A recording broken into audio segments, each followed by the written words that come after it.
Now, I don't know if this is a point of embarrassment, however, Clair Obscur, I was not aware of your difficulty levels until you introduced me to Mr. Mime in the prologue, and oh my god, did Mr. Mime treat me to an absolute turn-based hazing session to welcome me on my first ventures in this game. Oh, how much damage he takes off me. Oh, for God's sakes. Oh my god, dodging at the wall. Oh dude, it's the hammer. What? Keeps hammer timing me. It's the friggin' French trance music as well, every time. Oh, yeah, do your brick wall. Oh, he's a god. First time, killed him first time. After beating this boss easily with one try, I set out to explore the foggy depths of the continent, you know, the Middle Earth of this game basically, and with the power of Unreal CVARs and Viewmodes, we're going to take a look at both the artistic and technical breakdowns of this game and ask one very important question. Why does Clair Obscur Expedition 33 look like this? Big thank you to all the Patreon supporters. You can support from £1 a month or join the channel member tier for exclusive game dev videos and Discord server access. Let's get started. Right here, let's go to the main thing first, the fog. The fog is beautiful, it's soft, it's got the juice factor. The fog is actually the same add-on I use in all my personal work that I used on my recent sort of Rebel Wolf fan art. It's the SSFS fog. I'll link it in the description below. It plugs seamlessly into Unreal's height fog. It's not a separate thing. It just injects into it and can be controlled with CVARs. So let's do some CVARs. I did mess with this a little bit before the recording, so let's turn this back up to full intensity. Cool, so this is kind of, you know, out of full intensity. If we turn it off, this is what the game looks like with the volumetric fog of Unreal and the sky atmosphere, but without that add-on. So you can see that add-on adds a lot to the art direction of this game. All it does, it helps scatter light. So me personally, when I'm using this add-on, I tend to use anywhere from 0.5 to 0.7. I just think it has a softer roll-off for me personally. But yeah, that scattering is being done by the lovely add-on, which is one of the few add-ons I actually do recommend for game artists, because a lot of the time I don't recommend add-ons because they get complex, so expensive. Memory-wise, they take a lot of controls out of your hand. But no, this one is, I always do recommend this one as well. In terms of fake lighting, so I've noticed obviously they will use a lot of spotlights. In natural areas like this, the Sandfall team will use it to highlight areas. So we've got this sort of split in half sort of statue, right? So if I toggle the lights on and off, you can see this is without spotlights or any sort of fake lighting, so just natural lighting. You can see that this is quite a, you know, highlight the point of interest for, you know, the character to go to. Because as you can see, it's got that sort of, it blends in, it gets a bit dark. So, you know, you'll find that in this game, they add a lot of fake lights to highlight areas, but they also do it to brighten up areas as well, which is much more of an old school technique. I'll show you that now. So let's have a sprint. But yeah, there's a big spotlight hitting this chap. Let's do another fog check here, right? This is a good angle, so let's do a fog check. R.SSF0. So this is, you know, your game without your fog. So you kind of see that with that fog on, it kind of ties, it's kind of like glues a lot of stuff together, which is cool. So yes, we're in the caves. We have this little torch. Now, this torch is emitting quite a lot of light, so if we go back to our toggle again for fake lighting, and we toggle that, you can see that this is what we would call physical accuracy. So the light source in lighting only emits from the source. We don't have a fake light essentially bumping this up. But as you can see, we have, it looks like either a, you know, spotlight or maybe a point light with no shadows. Just brightening up this area. Again, this is all down to the art direction of the game. I do like this one. It gives it quite a nice small gradient, but if players can't see where they need to go, sometimes you need to bump that up. So Usually nowadays, when there is dark little areas like this, because Unreal is very crunchy in its tone mapper, we will usually roll off the, I think it's the toe or the slope, and we'll also roll off the local exposure as well. There's a spotlight up here from what I've seen before. If we toggle that on and off, you can see it kind of appears. Yeah, you can see it's just appearing on that building. Again, that's what we call material response. So there's a light hitting that, and it's bringing out the roughness. So sometimes you can have specular only lights, or you can just put a light in for a sort of material response, essentially, which means it gets a nice little roughness and that sort of light shine on it. Same sort of deal here. We have, again, a light which we can toggle down. So this is without any fake lights. This is with some of that light added back in as well, which they're quite strong with, but it's all good. Now I want to draw your attention to an optimization view mode, since we have access to this. And this is something that if you are a lighting artist using Lumen Unreal Nanite, you're probably familiar with this as being a very painful thing to optimize. And it is reflections, and when Lumen kicks in to dedicate rays for reflections. So this is what we call the dedicated reflection rays view mode. What it basically is by default, Lumen will kick in to dedicate rays for reflections for a higher quality at a default value of 0.4 roughness, which basically means red in here. The more red, the more performance heavy it's going to be. So this scene is a lot of wood and bark and stone. So the only thing really popping out here is the puddles, which we would expect. But also we can see that we have a curvature map, which pops out the edges of the rocks with a very high roughness value. So because the red is scattered in this view, it's not the end of the world, but you can often have very expensive reflections. Or if you're having a lot of expensive reflections, check this view mode, because if you're drawing a lot of red, especially on things that would have like a rougher surface, like a 0.5, 6, 7, and you've bumped them down to 0.4, 0.3 to make it shinier, that is going to have a cost, unless you are going to force a different reflection method. So this view, it should be quite sparse. Me personally, I would probably get these rocks not to show up. You can set it with a CVAR, or you can alter your roughness maps to be lower. The CVAR, I think by default a lot is 0.4, but a lot of games will go to 0.3, if more aggressive 0.2. We can have a look at what it is for this game, right? So we can go on this Lumen, and if you're wondering how we do this, how we get view modes and how we get CVARs in Unreal games, I'm going to leave all the links in the description below, so don't worry about that. So I think it's Lumen Visualize 1, maybe. See, all these view modes give you just really good things to see, right?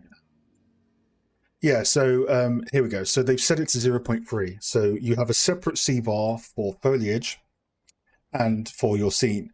So they have set in a CVAR one value, because it's 0.4 by default most of the time. They've set it to 0.3. So they're doing a CVAR, and then, that's going to get you out of the way of a lot of stuff.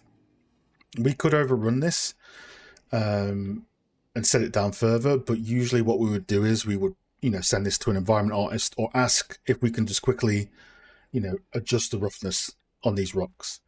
Because I don't think it's really worth having the Lumen dedicate reflections just to the curvature, right?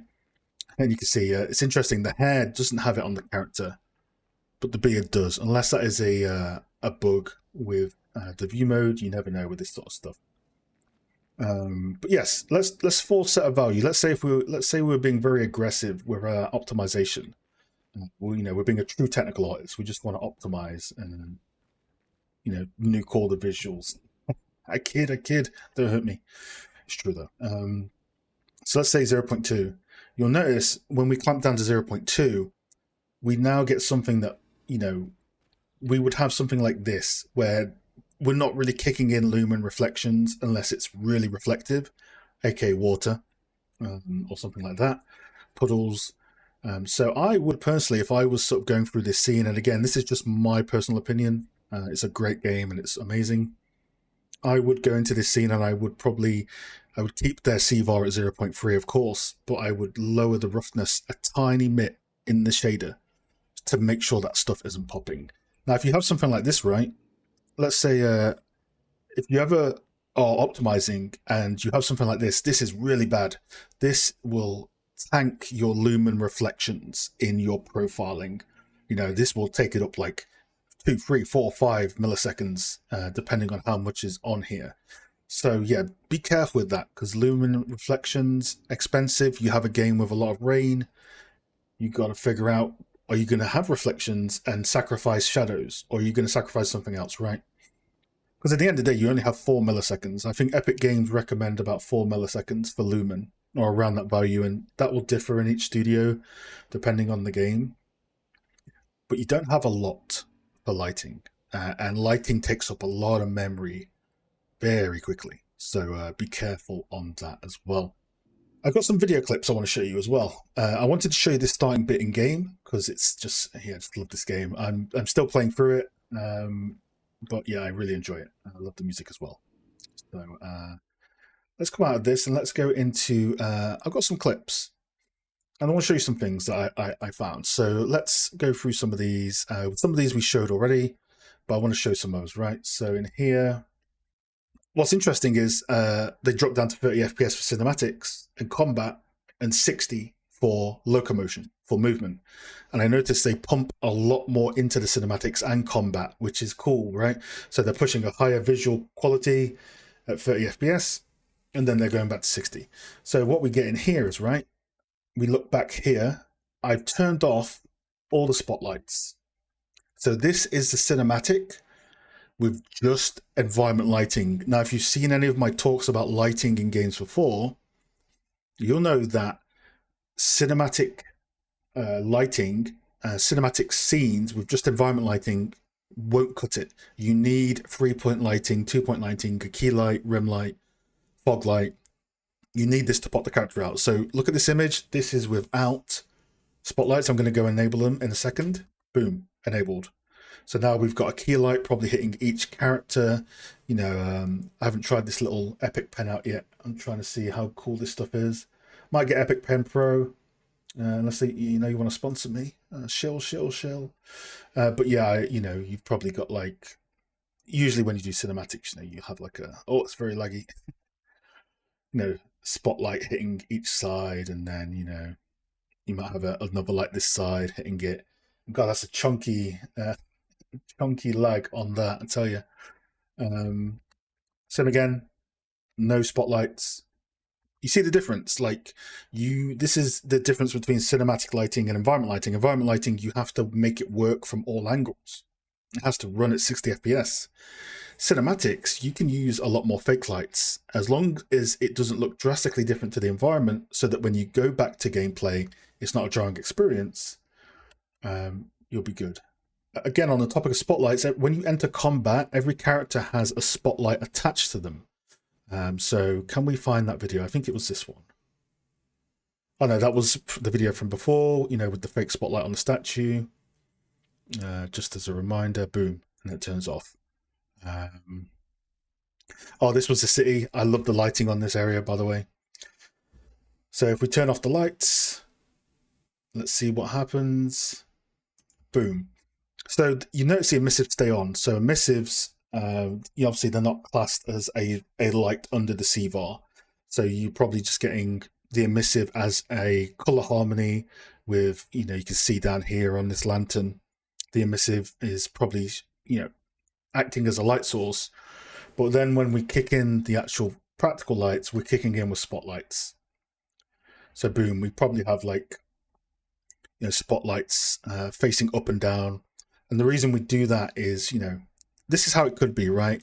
It's not always going to be like this. I don't know how the lighting is really done, but in terms of where they're using, but sometimes you would have like this, a spotlight, and then you would have another spotlight facing up. And you can say, okay, why do you do that? Why not just have a point light? Dude, that's a scuffed point light. Holy crap. Yeah, Epic Pen, you are lagging on me. Jesus. Why not have a point light with shadows. Problem is, point light is the same equivalent of 6 spotlights, because a point light casts in 6 directions as a cube map, you know, to map to the surrounding geo. A spotlight doesn't. Rectilight also does as well. So rectangle light and spotlight, extremely expensive.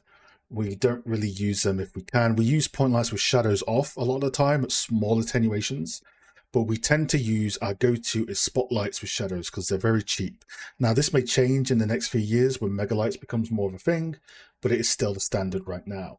So that's why we use these tricks with spotlights to kind of get what we want to do. But yeah, again, let's turn it off again. Boom. I mean, the natural lighting is doing some really good stuff in there. Probably a HDRI, probably a skylight, maybe a directional light at a very low intensity. You know, maybe not. But yeah, I love the lighting on that level.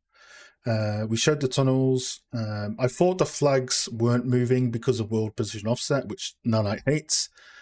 But I have been close to assets and they do move. So maybe the flags just weren't moving. But there is a thing now where you're probably going to see less things moving in Nanite games because of the world, you know, the WPO, which is a nasty little thing with moving trees and stuff like that. So it's one to be wary of. Again, height fog in the very starting city. Let's turn it off and on. So that's on. Let's turn it off. You can do it. Go on. Yeah, there we go. See? So yeah, it just softens everything, right? It's got a very infamous softened look to it, which is pretty cool. And this one's hilarious. Do I want to come to this one now? No, let's do the battle, then we'll come to this one.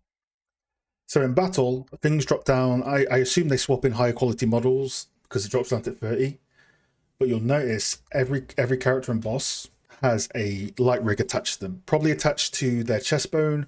But you can see they're on here. We turn them off. Now, boom. This is without any spotlights. Let's turn it on. Boom.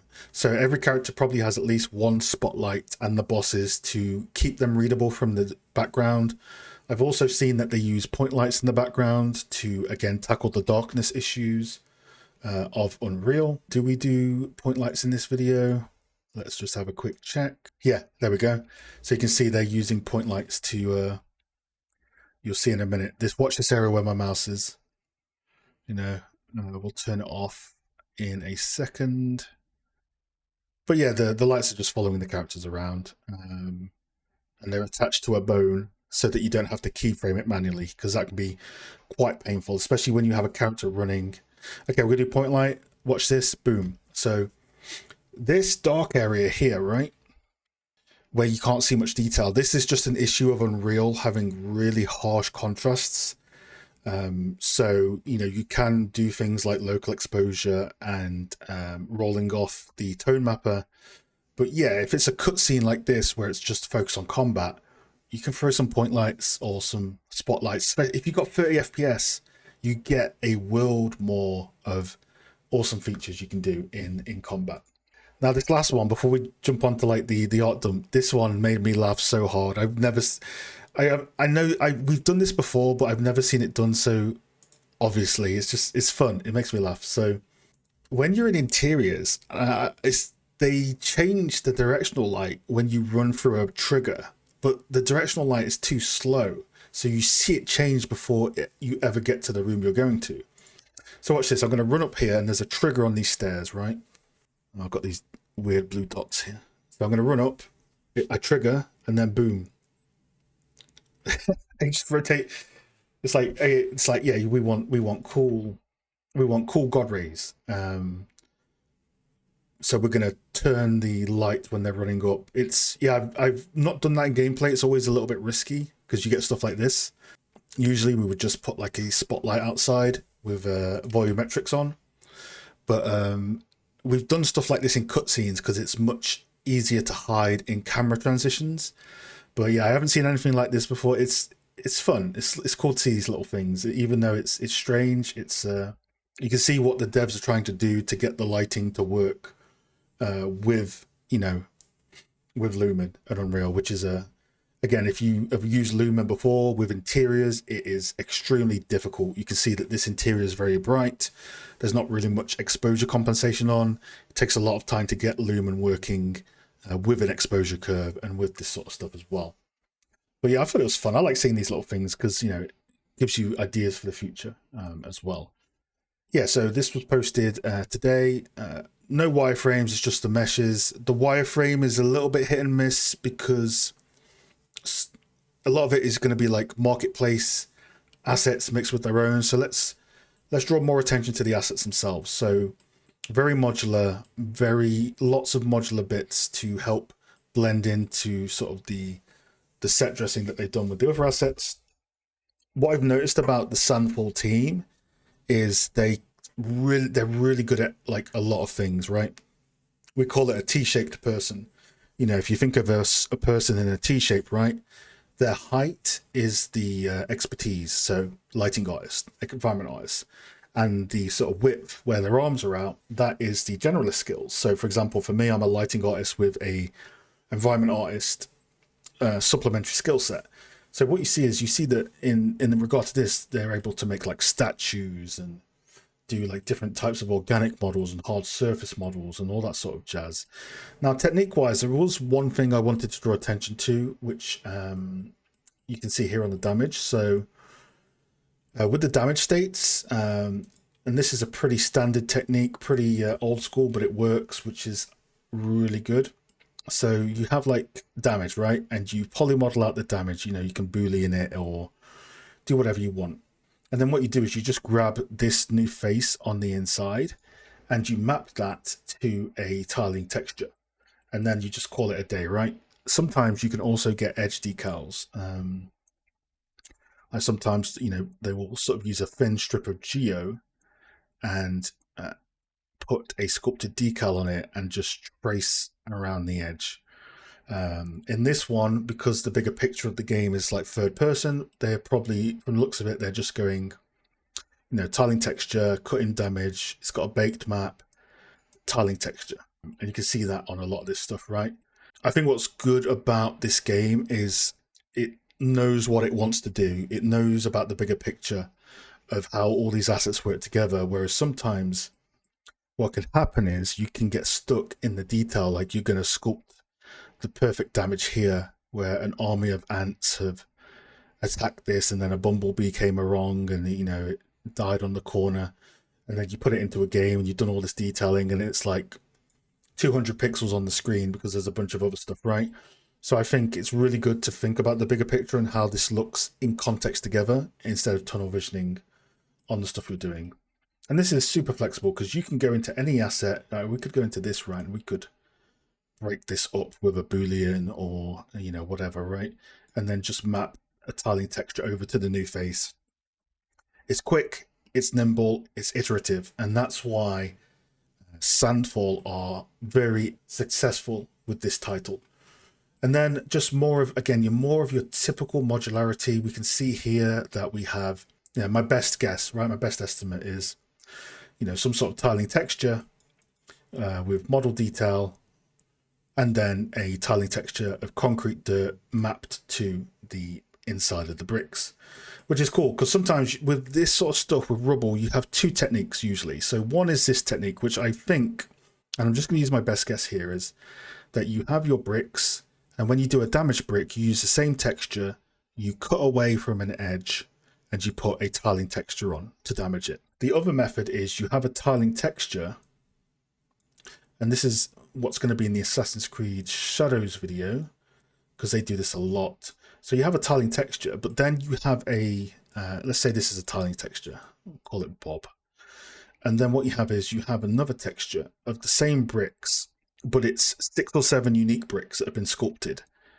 And they have their sort of traditional map where you've got like the top, bottom, you know, like a unique unwrap. And they have the same albedo information as this. And what happens is you have a wall. Say we're doing this technique on here, you have a wall, but then you have a hero brick. So when you cut away on this stuff, you can go in on the edges and start putting the chunky brick, start putting the hero brick on the edges which has, it works from every angle, because the issue when you have the more old school technique is if it's a first person game, it's going to look really low poly and it's not going to look like very detailed. So with both of these, there's pros and cons. Third person game is probably quicker to do that. A game where you can see these things up close, having a unique set of bricks with the tileable brick to do a damage pass will be key. But yeah, looking at the way they've done this, I feel as though they're just, they're doing their sort of really nice sort of old school technique, right? And again, it works for the game. You cut the brick, you put a separate texture here, you have a tileable here, and then you're good to go. But yeah, good stuff, good modularity all around, great statues. Here's the fog add-on that they're using from Dimitri. I will go and put this all in the sort of description below. But yeah, hopefully that helps. Hopefully that gives some cool educational information. I love the game. I'm going to keep playing it. Put everything in the description of how to do this stuff. But for now, if you've got any questions, let me know. But yeah, take care.